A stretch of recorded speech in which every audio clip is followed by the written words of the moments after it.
नमस्कार, आपण पाहतात रयत संवाद न्यूज चॅनल। अक्कलकोट येथे जय मल्हार क्रांती संघटनेच्या नूतन पदाधिकाऱ्यांची निवड जाहीर।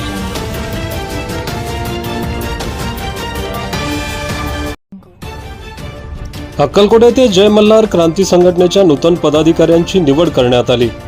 या बैठकीच्या अध्यक्षस्थानी राज्याध्यक्ष अंकुशराव जाधव होते। सदरची बैठक सुधीर नाईक, युवक अध्यक्ष महाराष्ट्र राज्य यांच्या निरीक्षणाखाली संपन्न झाली।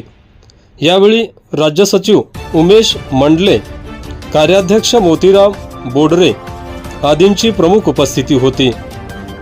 यावेळी अक्कलकोट तालुक्यातील बेरड रामोशी समाजातील बांधव यांची जय मल्हार क्रांती संघटनेच्या विविध पदांवर नियुक्ती करण्यात आली। सोलापूर पूर्व जिल्हाध्यक्ष हनुमंत घोसले, तालुका अध्यक्ष नागेश नायकोडे, तालुका उपाध्यक्ष प्रशांत कुर्ले, युवक तालुका अध्यक्ष खाजप्पा झंपले, युवक शहराध्यक्ष धर्मराज गुंजले, शहर उपाध्यक्ष गोटू मलवे, शहर कार्याध्यक्ष शेखर गुंजले आदींची निवड करण्यात आली। या बैठकीला बेडर समाजातील ज्येष्ठ नेते लक्ष्मण जहागीरदार, सेवानिवृत्त पोलीस अधिकारी झंपले आदींसह समाज बांधव मोठ्या संख्येने उपस्थित होते।